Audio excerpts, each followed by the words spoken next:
Of one of the grand final coaches. On the past two occasions that Brisbane has hosted the A-League decider, Suncorp Stadium has brimmed with 50,000 plus fans to see the home team carry the day in either thrilling or controversial circumstances. And Francis Leach is in Brisbane for the grand final. And Francis, if today is anything like what's happened in the recent past, it will be something to experience.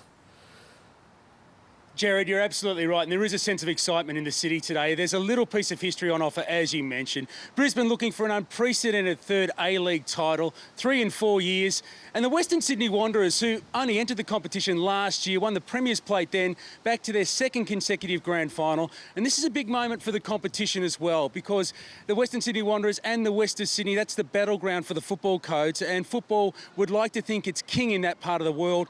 Well, if the Wanderers win here today, it's something of a coronation for the game. So there's plenty on offer. A big win for the code as well. No rugby league or union in Brisbane this weekend, or in fact in Sydney for that matter as well. So in terms of television exposure and interest in the game, it couldn't be higher. It's 1 and 2 on the table who are competing today. And the coach of the Brisbane Roar, Mike Mulvey, the A-League Coach of the Year, joins us here on Offsiders. Mike, firstly, congratulations on the Coach of the Year award. How are you feeling today? You were a bit tense yesterday in the press conference? No, I wasn't tense at all. Francis, look, this is a fantastic occasion. It's something that we worked very, very hard for. It's unprecedented in my time in Brisbane. We were front and back page of the local paper yesterday, so we're taking a foothold, and I think it's a great privilege to be coach of Brisbane Roar, and I'm really looking forward to today. A remarkable season. Coach of the Year, Player of the Year as well, Thomas Broich. He's been a remarkable talent for you throughout your time and tenure there. Give us an understanding of what makes him tick. Why is he such a special player? Well, perhaps both of us share the same feelings, and that is that we'd gladly give back our individual trophies to win the trophy today. We're built on a team ethos. It's very, very important that we understand that. Anybody that comes into the club needs to recognise that, and everybody plays their part. So, but Thomas as an individual, forget the footballer, as a person, he's just such a fantastic person, and I couldn't speak highly enough of him.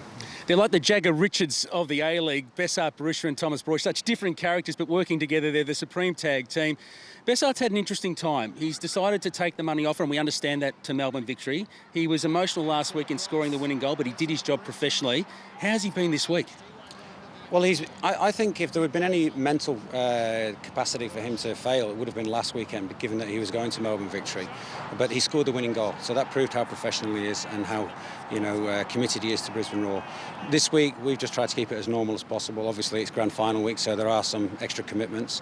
But Bessart has looked very sharp at training, and I will say this, yesterday morning's training session was as sharp as we've looked in the last few weeks, so that's a good sign. It's hard to think if this is the last time the two of them are going to play together. Yeah, it is, and the thing is, he can't take Thomas with him to Melbourne Victory, so they've got to find someone else to feed him, because we've got a number of players who actually deliver the ball into the right areas for Bessart to score. We'll find somebody else to take Bessart's shoes, fill Bessart's shoes, but today this is his platform. He's the quintessential footballer. He's the guy that dreams of scoring goals in grand finals, and let's hope it's today. The Wanderers have been something of a thorn in your side. You beat them once this year, then there have been 2 1-1 draws at Parramatta Stadium along the way. Wins against them have been tough in the 2 years you've played against them. They tend to stifle your midfield creativity. Polak and LaRocca get in there and make it hard work for your guys. Are you going to change anything up in your approach to the game today to try to counter that? No, I think you need to recognise that the reason that we won the Premiership by 10 points is because we had a consistently good performance throughout the year.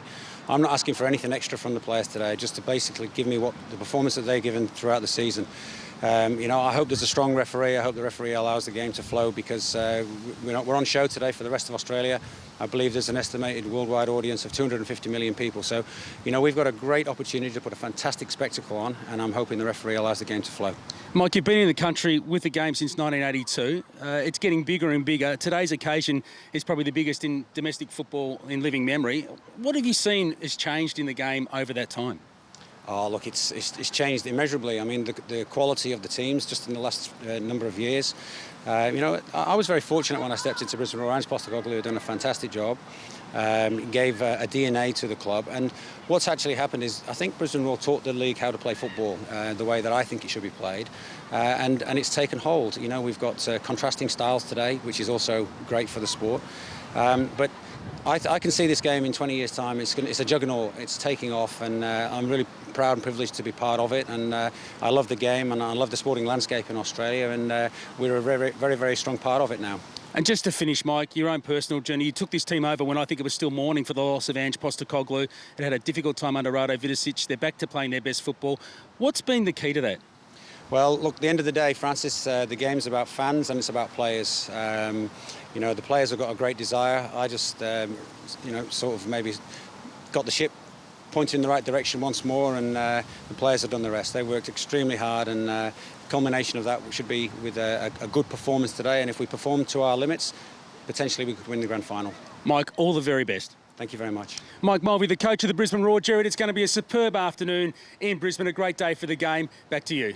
Well, it looks perfect there as well, Francis. Richard, you spent good portions of the week with the Wanderers, who go in as underdogs, but what a fulfilment of a story this would be if they could win. It is terrific. The thing that struck me, I did spend a bit of time there and I went to their club champions dinner and had a word with Tony Popovich, the coach. The thing that strikes me about them is they've cast a large shadow or put a big footprint across the West, but they're still a very small club. They've got very humble offices and training ground out there at Blacktown. We had a moment where the communications manager drove me back to the club from the training ground, and we had Yusuf Hersey, the winger, wedged between his baby seats in the back seat. And I thought, the clubs like that, there's something really good about how close they are. It reminded me a little bit of, in my AFL reporting days, of North Melbourne in the late 90s, where they had the worst facilities, but they had a really great, Mike used the word DNA, and they've built their own DNA around the closeness. They've got new owners coming in next year, and that will change things for them considerably in terms of their facilities and what they have. But at the moment, they've just built a really, really nice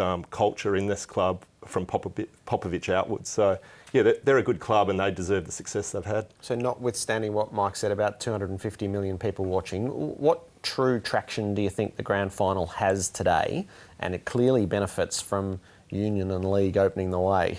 Yeah, it's been perfect. I mean, I wrote earlier in the week the ideal grand final would have been ANZ Stadium, packed Wanderers home game, and that's no disrespect whatsoever to the Brisbane Roar, but I just know that the FFA wanted that. And if you had any conspiracy theories about what referees do in games, they would have given the penalty the other way last Sunday. It certainly wouldn't have been going to the Roar if you thought the FFA were getting their way. But from a purist's point of view, this is the best game, as Francis said with Barisha's last game. You've got Ono's last club game, last A-League game for the Wanderers. There's all sorts of great subplots. It's the two best teams over the year, and it's what the league wants. Okay. The NRL has